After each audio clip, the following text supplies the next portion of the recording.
नमस्कार दर्शकों, हमारे आज के इस कार्यक्रम में आप सभी का बहुत बहुत स्वागत है। दर्शकों, कानून हमारे जीवन को सुगम बनाने के लिए एक महत्वपूर्ण भूमिका निभाती है।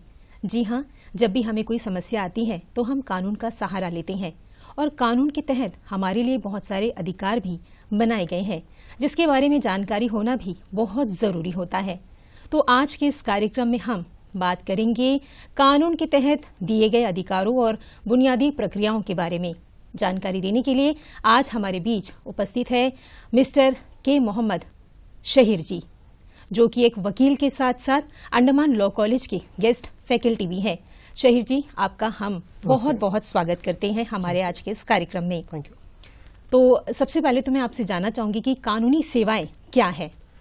देखिए, कानूनी सेवाएं मतलब जिनको हम लोग इंग्लिश में लीगल सर्विसेज बोलते हैं।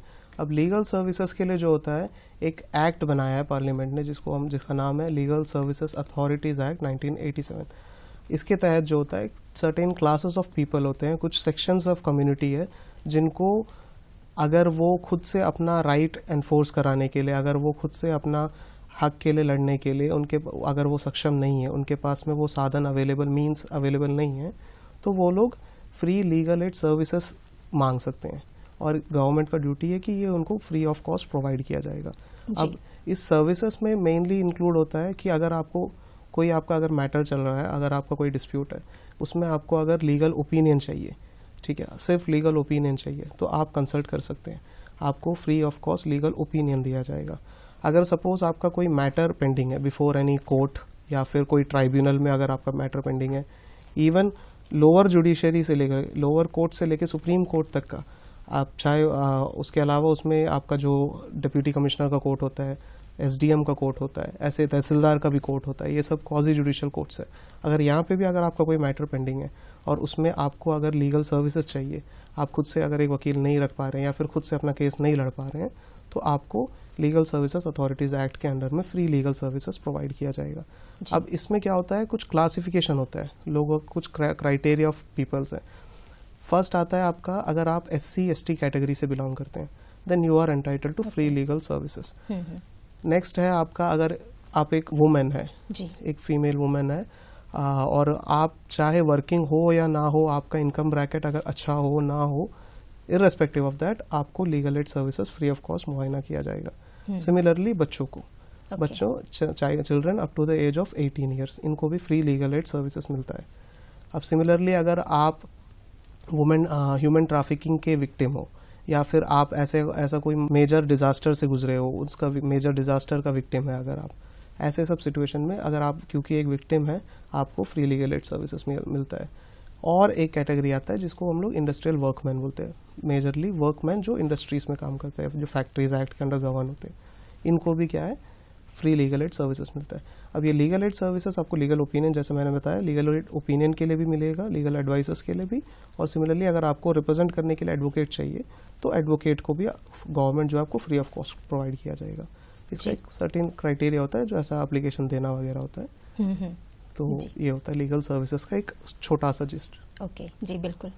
वैसे मान लीजिए किसी व्यक्ति के पास मतलब कुछ घटना हो जाता है, कोई मामला होता है और वो पुलिस के पास जाता है FIR दर्ज कराने के लिए, लेकिन वहां पर उसका जो FIR है नहीं दर्ज होता है, नहीं करते हैं किसी कारणवश, तो क्या कर सकता है वो, उसके क्या अधिकार है? जी मैम, देखिए ऐसा है ना कि अब पुलिस के पास गए मतलब ये क्रिमिनल केस हो गया, क्रिमिनल ऑफेंस है। अब इसमें भी कैटेगरीज होते हैं, cognizable offence, non cognizable, bailable, non bailable. अब आपको समझने के लिए मैं इजीली ये समझा देता हूँ कि जो सीरियस ऑफेंसेस होते हैं, जो बहुत ही सीरियस ऑफेंसेस होते हैं, जिनमें 3 साल से ऊपर का पनिशमेंट होता है, ये सबको जनरली समझाने के लिए बता रहा हूँ कि इसको कॉग्निजेबल ऑफेंसेस बोलते हैं। और सिर्फ कॉग्निजेबल ऑफेंस जब रिपोर्ट होता है, तब पुलिस का ड्यूटी होता है कि वो लोग FIR करें, बिफोर इंक्वायरी भी करने से पहले डायरेक्ट FIR करें, अगर कॉग्निजेबल ऑफेंस रिपोर्ट हुआ है अगर पुलिस स्टेशन में। नॉन कॉग्निजेबल ऑफेंस अगर रिपोर्ट होता है तो उसके लिए NCR फाइल होता है, नॉन कॉग्निजेबल रिपोर्ट होते हैं, ठीक है। अब FIR फाइल करने के लिए ऐसा सिचुएशंस होता है जहाँ पे पुलिस जो है ज़्यादातर फर्स्ट FIR फाइल करने से पहले एक इंक्वायरी करेंगे, बोलेंगे, या फिर अपोजिट पार्टी को बुलाएंगे।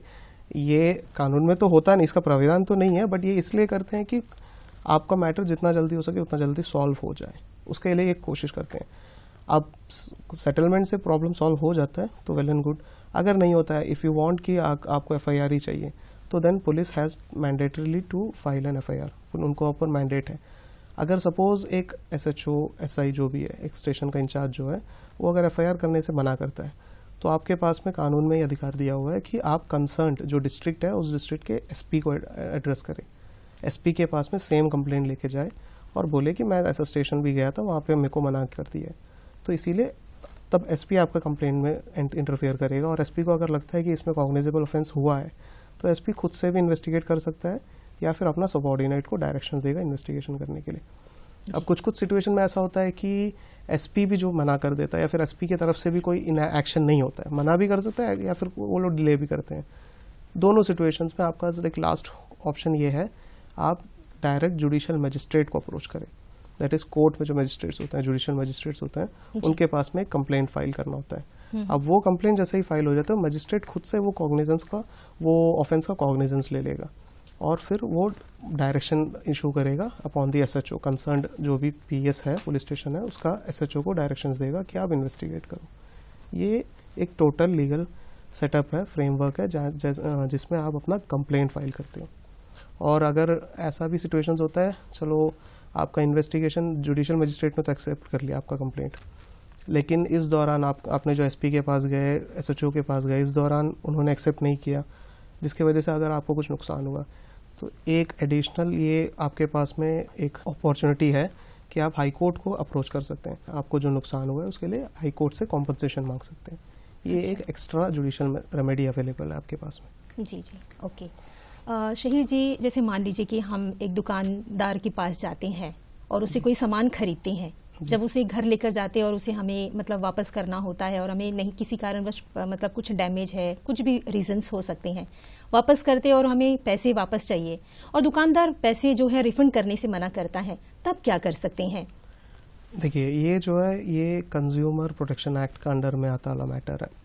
इसमें क्या होता है, हर एक कंज्यूमर यानी आप जो कोई सामान खरीदता है या फिर कोई सर्विस भी लेता है, अब सामान गुड्स, हम लोग गुड्स एंड सर्विसेज बोलते हैं। गुड्स में आपका कमोडिटीज़ आ गया, ठीक है, आप राशन ले, किराना लो, आप कपड़े लो, ये सब गुड्स है। आप गाड़ी लो, ये भी गुड है।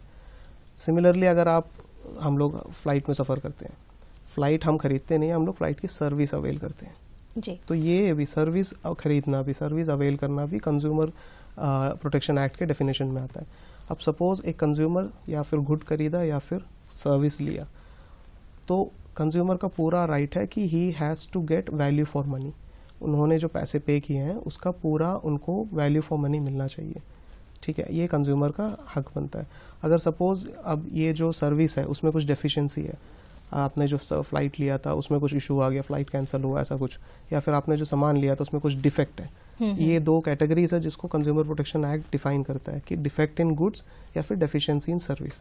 अगर ये दोनों भी सिचुएशन होता है तो कंज्यूमर का पूरा हक बनता है कि उनको पूरा रिफंड मिले। उन्होंने जो पैसे पे किए हैं, जिनका सर्विस उनको नहीं मिला है, तो उनका पूरा रिफंड मिलने का हक भी आपके कंज्यूमर को होता है।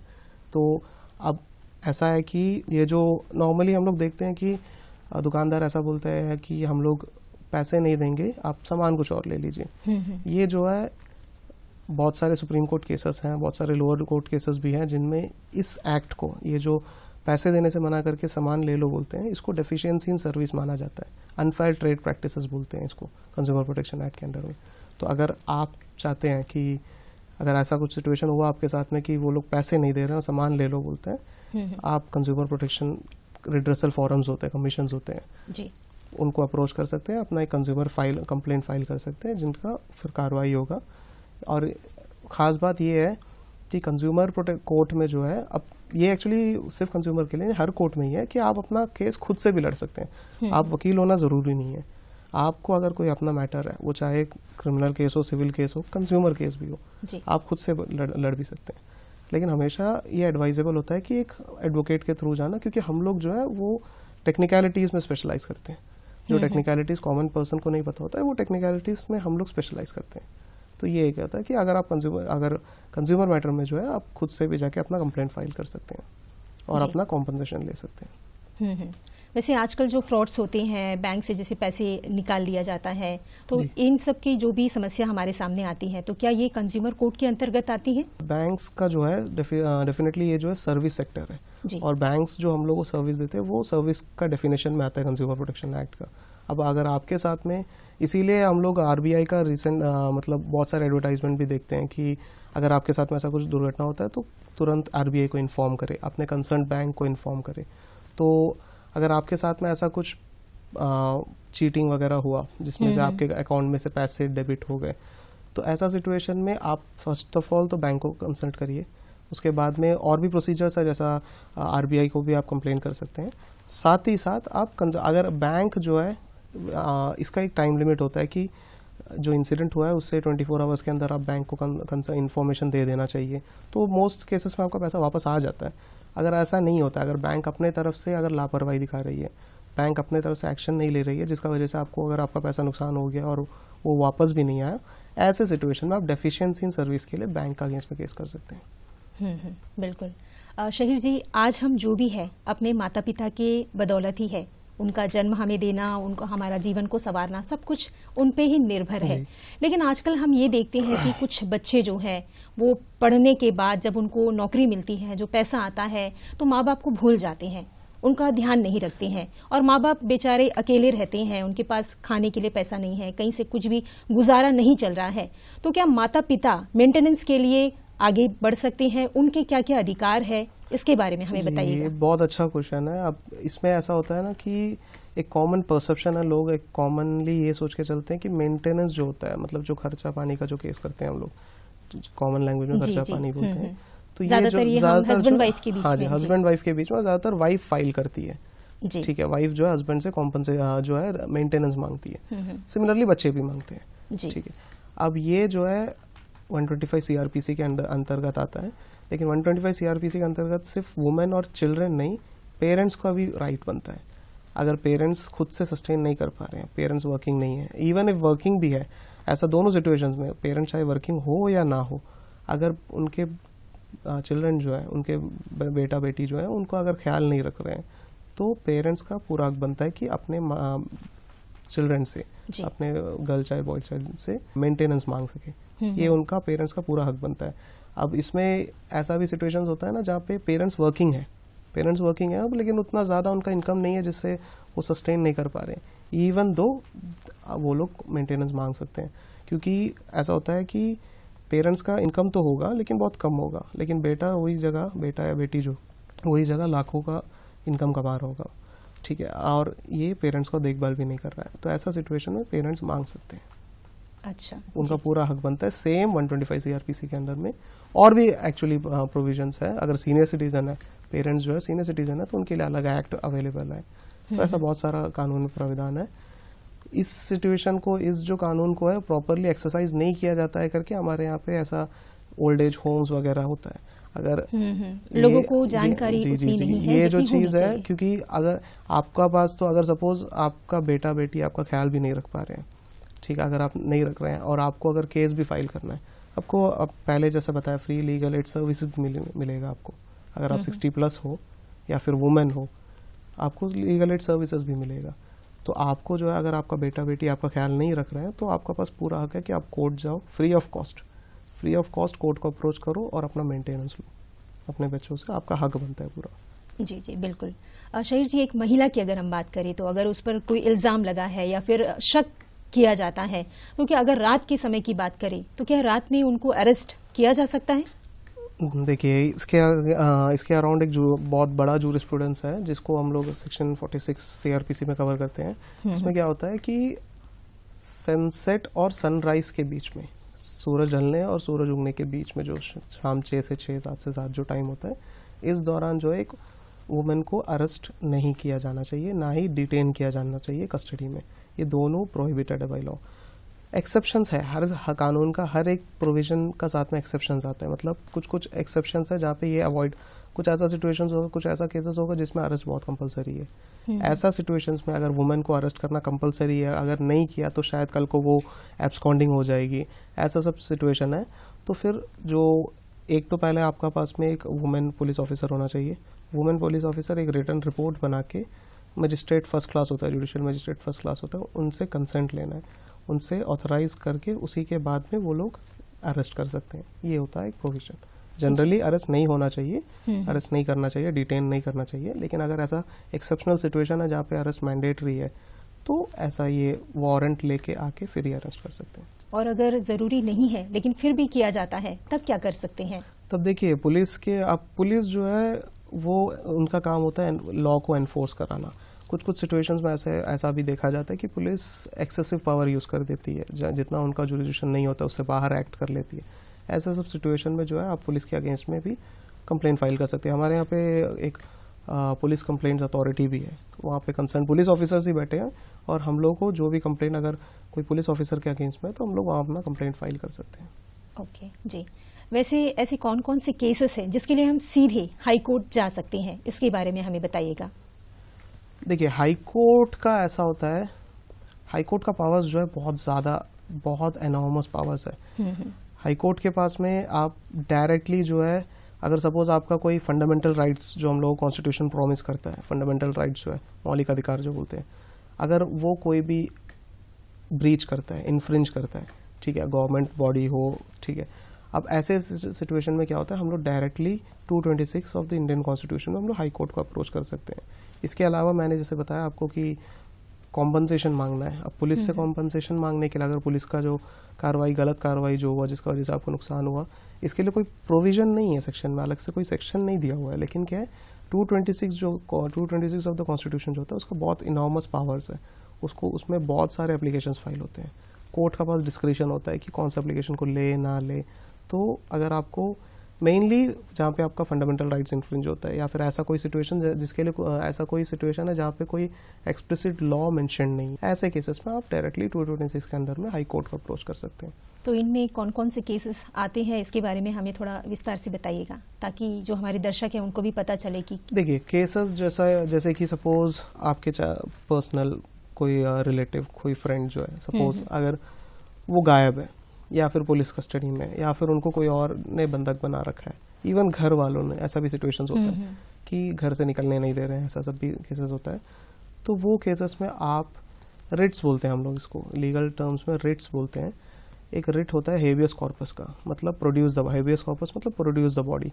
आपको हाई कोर्ट में या फिर सुप्रीम कोर्ट में एक रिट फाइल करना है in the name of habeas corpus, जिसमें कोर्ट एक बार एप्लीकेशन को गो थ्रू करने के बाद में कोर्ट डायरेक्शन देगा पुलिस को कि ये जो कंसर्न पर्सन है इनको कोर्ट में नेक्स्ट डेट में कोर्ट में प्रोड्यूस करो। ओके, अब वो चाहे डिसीज्ड हो या फिर लिविंग हो, दोनों सिचुएशंस में आपको प्रोड्यूस करना होता है। सिमिलरली सपोज आपका कोई एग्जांपल सोचते हैं कि अगर आपका कोई मैटर है जो कोई पब्लिक ऑफिसर के पास में, मतलब गवर्नमेंट सर्वेंट के पास में, कोई गवर्नमेंट ऑफिस में आपका फाइल फंसा हुआ है सपोज, तो ऐसा, और वो मूव नहीं हो रहा है आपका जो अगर सपोज आपने पेंशन के लिए अप्लाई किया और आपका पेंशन फाइल अभी भी अटका हुआ है, ऐसे सिचुएशन और जिसमें एक्शन नहीं हो रहा है, ऐसे सिचुएशन में आप मैंडमस फाइल कर सकते हैं, रिट ऑफ मैंडमस बोलते हैं, ये फाइल कर सकते हैं हाई कोर्ट में, जिसके अंडर में कोर्ट डायरेक्ट, मैंडमस मतलब मैंडेट करेगा, डायरेक्शन देगा, कंपलसरी डायरेक्शन इशू करेगा कोर्ट अपॉन दैट पब्लिक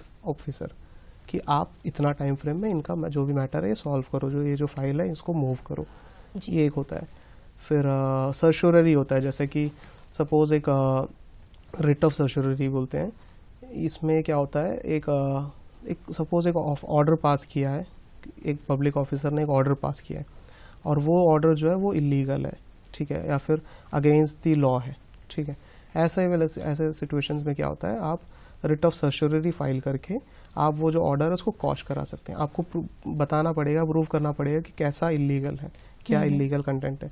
वो अगर आप बता देते हैं तो फिर आप रिट ऑफ सर्शोररी फाइल करके वो ऑर्डर को कॉश कर सकते हैं, मतलब उसको वॉइड कर सकते हैं, वो जो ऑर्डर होगा वो इनवैलिड हो जाएगा।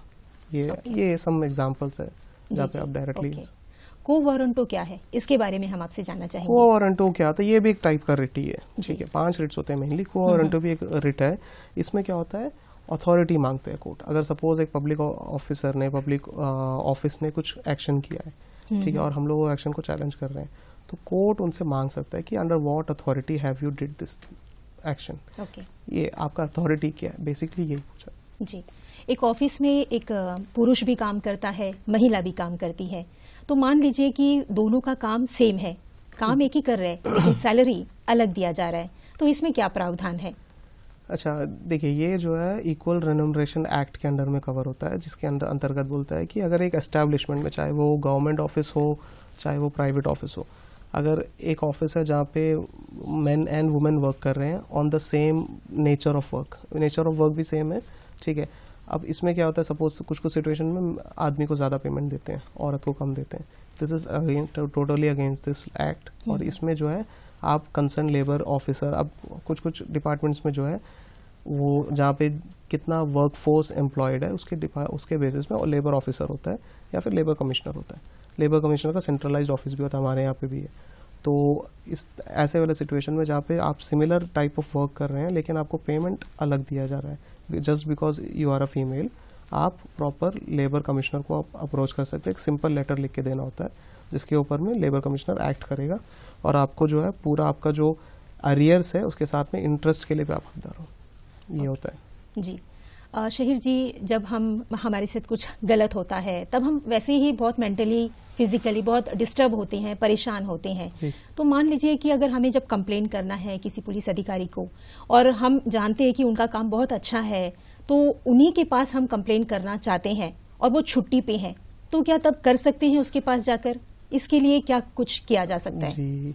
ये देखिए, ये ऐसा है कि पुलिस एक्ट होता है, ठीक है। पुलिस एक्ट के हिसाब से जो है एक ऑफिसर कभी भी छुट्टी पे नहीं होता है। उनका काम ऐसा होता है कि भले ही वो लीव पे हो लेकिन उनको कभी भी कोई एक विक्टिम को मना करने का राइट नहीं है, ठीक है। अगर एक ऑफिसर के आगे भले ही वो ऑफिशियली लीव पे हो सकता है और उनके पास में अगर कोई मैटर रिपोर्ट होता है, ठीक है, तो उनको कभी भी वो विक्टिम को मना नहीं कर सकते, उनको एक्शन लेना पड़ेगा।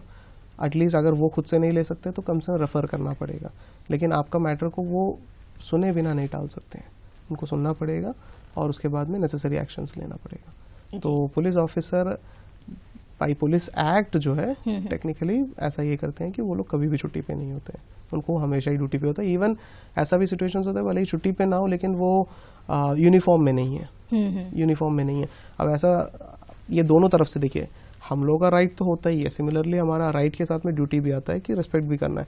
अगर सपोज एक पुलिस ऑफिसर है वो यूनिफॉर्म में नहीं है और हम जानते हैं कि वो पुलिस ऑफिसर है, अगर ऐसा सिचुएशन में हमने उनके अगेंस्ट में भी कुछ गलत किया, सपोज ऐसा भी होता है कि वो यूनिफॉर्म में नहीं थे तो हो गया ऐसा, ये चीज़ के लिए आपका पास में कोई ये बचने का कोई रास्ता नहीं है। आपका ये डिफेंस नहीं होगा कि आपको नहीं पता था कि वो पुलिस ऑफिसर है या फिर आपको वो वर्दी में नहीं था इसीलिए आपने ये गलत काम कर दिया है उनके अगेंस्ट में।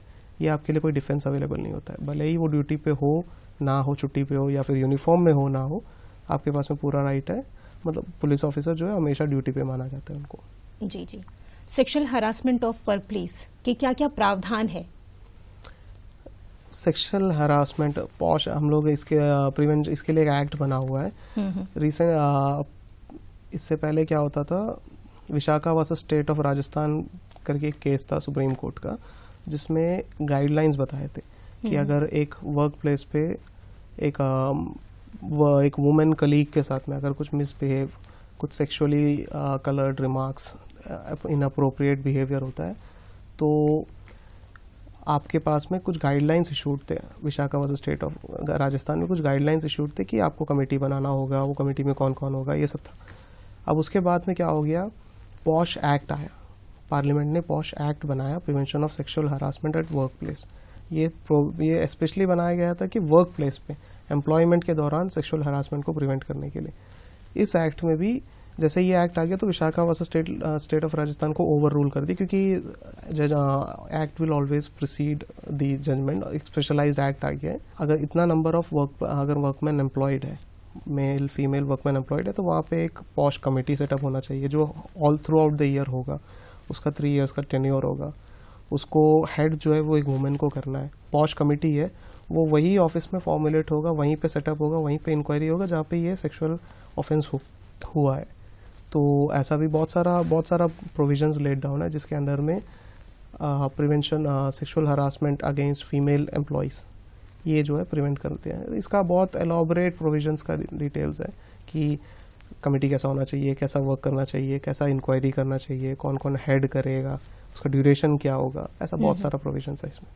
जी जी, ओके। अब हम आपसे जानना चाहेंगे कि जो मैटरनिटी बेनिफिट है इसमें क्या क्या फायदा मिलता है? देखिए, मैटरनिटी बेनिफिट एक्ट बहुत पुराना एक्ट है, 1970s का समथिंग एक्ट है। अब इसमें क्या होता है, वर्किंग वुमेन जो व्हेन शी गेट्स प्रेग्नेंट, और ये जो है जो when a female worker gets pregnant, उनको 6 मंथ का पेड लीव एंटाइटल्ड है। 6 मंथ का, वो अब उनके ऊपर है कि वो पोस्ट प्रेगनेंसी या प्री प्रेगनेंसी वो लीव लेना चाहती है, लेकिन उनको 6 मंथ ऑफ पेड लीव मिला जाएगा। ठीक है, अब ये भी मिला जाता है अप टू फर्स्ट 2 चिल्ड्रन तक ही मैटरनिटी बेनिफिट अवेलेबल है। और वो उसमें क्या होता है, मेनली आपको 6 मंथ का पेड लीव मिला जाएगा। मैटरनिटी बेनिफिट के साथ नहीं, पैटर्निटी बेनिफिट एक्ट भी है, इसमें फादर को भी लीव मिलता है, लेकिन उसमें 6 मंथ नहीं होता है, वो 3 या 2 मंथ्स का होता है। जी जी, ऐसा होता है। ओके। और RTI एक्ट की अगर हम बात करें तो इसके बारे में भी हमें बताइएगा कि ये क्या होता है? देखिए, RTI एक्ट जो है 2005, इसमें जो है हर एक पब्लिक ऑफिसर, पब्लिक अथॉरिटी का रेस्पॉन्सिबिलिटी फिक्स किया गया है, जिसके अंडर उनको कोई भी पब्लिक रिकॉर्ड है, ये अगर कोई प्राइवेट पर्सन मांगता है और अपना रीजंस बताता है तो उनको प्रोवाइड किया जाना चाहिए। ये मैंडेटेड है। ठीक है, आपको हर एक इंसान को अगर जो भी प्रोसीजर में आके कोई पब्लिक रिकॉर्ड मांगता है, डॉक्यूमेंट मांगता है, उसको प्रोवाइड किया जाएगा, सब्जेक्ट टू पेमेंट ऑफ कुछ रिक्विजिट फी होता है। वो फी अगर आप पे कर देते हो, आपका हक बनता है कि आपको कोई भी पब्लिक डॉक्यूमेंट आप अपने लिए ले सकते हो। अब एक एप्लीकेशन अगर हम लोग कोई गवर्नमेंट ऑफिस में देते हैं तो RTI एक्ट के अंडर में 30 डेज के अंडर में इसको डिस्पोज करना होगा, ये एप्लीकेशन को 30 डेज के अंदर में आपको रिप्लाई देना होगा। कुछ सिचुएशन में ऐसा होता है कि रिप्लाई डिले हो जाता है या फिर देते नहीं है। ऐसा सिचुएशन में हम लोग अपील जा सकते हैं। अपील उनका जो पब्लिक इंफॉर्मेशन ऑफिसर होता है, उनका एक अपीलेट अथॉरिटी होगा, उनका सीनियर उनका अपीलेट अथॉरिटी होगा, उनके पास में आप अपील जाएंगे, वो आपका मैटर हियर करेंगे और जो भी नेसेसरी स्टेप है वो लेंगे। अगर वो भी आपका स्टेप नहीं लेते हैं, फिर कमीशन है दिल्ली में, इंफॉर्मेशन के लिए कमीशन बैठाया गया है, पूरा बेंच बैठता है उसमें, मतलब 4-5 मेंबर्स के बेंच बैठते हैं, वो लोग का पास में भी आप फाइनल अपील के लिए जा सकते हैं। ओके। शहीर जी, जब हम कोई केस के लिए वकील रखती हैं और अगर हमें ऐसा लगता है कि कोर्ट के सामने वो हमारी बात को ठीक से नहीं रख रहा है, और कभी कभार हम ये भी देखते हैं कि जो वकील है अपने क्लाइंट से बदतमीजी भी करता है, तो इसके लिए क्या हम शिकायत कर सकते हैं उस वकील की? क्या हम उसे बदल सकते हैं? इसके बारे में हमें बताइएगा। देखिए, वकील बदलना हमेशा से क्लाइंट का राइट है। ठीक है, आपको अगर किसी वकील को अपना ब्रीफ देना है, मैटर देना है, तो आप उनका नाम का वकालत फाइल करते हैं। ठीक है, तो वकील बदलना हमेशा आपका राइट है। अब केस के दौरान अगर सपोज आपका वकील ठीक से काम नहीं किया या फिर ऐसा कुछ किया जिससे आपको नुकसान हो गया, आपको गलत हो गया, तो ऐसे सिचुएशन में आपका पास में राइट बनता है कि हम लोग वकील जो है, हम लोग सब बार काउंसिल के अंडर में आते हैं। बार काउंसिल से हम लोग लाइसेंस ऑफ प्रैक्टिस मिलता है। तो और ये बार काउंसिल के अंडर में हम लोग, हर एक स्टेट का अपना अपना बार काउंसिल होता है जिसमें हम लोग एनरोल करते हैं। तो अगर सपोज अगर मेरी बात करी, तो अगर मेरा कोई क्लाइंट है जो मेरे से सेटिस्फाइड नहीं है, मेरा काम से सेटिस्फाइड नहीं है, और उनको लगता है कि अगर मैंने कुछ गलत किया है, तो वो मेरी शिकायत जो है वेस्ट बंगाल बार काउंसिल में कर सकते हैं, जहाँ पे मैंने एनरोल किया है। Similarly bar council of India में भी कर सकते हैं। और फिर वहाँ पे डिसिप्लिनरी कमेटी बैठते हैं, वो लोग डिसाइड करते हैं मैटर को क्या करना चाहिए करके। ये नॉर्मल कोर्स होता है। डेफिनेटली आपके पास में अवेलेबल है रेमेडीज। ओके जी, शहीर जी, अंत में आप हमारे दर्शकों को क्या संदेश देना चाहेंगे, क्या कहना चाहेंगे, बहुत ही संक्षिप्त में? फ्यू एडवाइसेस यही होगा कि एक तो जब भी आपको कोई कोर्ट से कोई समन आता है, चाहे आप अक्यूज्ड हो, विटनेस हो, तो ऐसा बहुत सारे केसेस में होता है कि लोग आते नहीं हैं विटनेस देने के लिए। इससे क्या होता है, केसेस बहुत ज़्यादा प्रोलॉन्ग हो जाते हैं। ऐसा हो सकता है शायद आप ही का कोई जानने वाला उस केस में एक्यूज्ड हो, जिसके लिए आपको विटनेस के तौर पे बुलाया गया है, और आपके ना जाने से वो इंसान के ऊपर वो केस सालों चलता रहता है। तो जहाँ पे भी समन्स आता है तो एक्सेप्ट करें, कोर्ट में आए, अपना बात रखें। एक ऐसा परसेप्शन, एक तो ये हो गया, ऐसा एक परसेप्शन भी है कि कोर्ट से अगर कोई पेपर आया तो उसको एक्सेप्ट नहीं करते हैं। उसको अगर पोस्टमैन लेके आता है, नाजिर लेके आता है, तो उसको हम लोग एक्सेप्ट नहीं करते हैं, जिससे हम लोग सोचते हैं कि एक्सेप्ट नहीं किया तो जाने का ज़रूरत नहीं है। ये एक एक्चुअली मिसकंसेप्शन है, क्योंकि अगर जब भी हम लोग कोई पोस्टल या फिर जो भी ऐसा स्टाफ आता है जिसको रिजेक्ट कर देते हैं, हम लोग जो भी लेटर लेके आते हैं उसको अगर रिजेक्ट करते हैं तो उसको डीम्ड अप्रूवल माना जाता है, मतलब सर्विस हो गया है करके मान लेते हैं हम लोग। हमने रिजेक्ट किया है, कोर्ट के पास में यही काफ़ी है कि हम लोग ये जो सर्विस है वो डीम टू बी डन है करके दिखा देते हैं। ऐसा सब सिचुएशन होता है। और फिर बस ये अंत में यही कहना चाहूँगा कि आपको लॉ पता नहीं था, ये कोई एक्सक्यूज़ नहीं होता है। अगर आप एक नागरिक है एक कंट्री के, तो आपको आपके ऊपर ये मैंडेटेड है कि आपको उस कंट्री के बेसिक लॉज पता होना चाहिए जी। आप चाहे कोर्ट में खड़े होकर आर्ग्यूमेंट ना कर सको, लेकिन बेसिक लॉज आपको पता होना चाहिए। और कल को अगर आप ऐसा कोई मैटर में फंस भी गए, आपके पास में ये कभी भी बोलने का चांस नहीं रहेगा कि हमको नहीं पता था, बिकॉज लॉ जो है एक कॉमन प्रिंसिपल पे चलता है जिसको हम लोग बोलते हैं excuse of law, ignorant of law is not an excuse जी। Thank you. बिल्कुल। तो शहीर जी, आज आप हमारे कार्यक्रम में आए, अपना कीमती समय हमें दिया और विषय से संबंधित तमाम जानकारियां हमसे साझा की, इसके लिए हमारे पूरी दूरदर्शन की टीम की ओर से आपका बहुत बहुत धन्यवाद। Thank you. I also convey my thanks to the Doordarshan team for giving me this opportunity जी। Thank you. तो दर्शकों, आज हमने कानून के तहत दिए गए अधिकारों के बारे में जाना। हमें पूरी उम्मीद है कि हम इन अधिकारों का सही इस्तेमाल करेंगे और एक अच्छे नागरिक बनेंगे। इसी उम्मीद के साथ अब हमें दीजिए इजाजत। नमस्कार।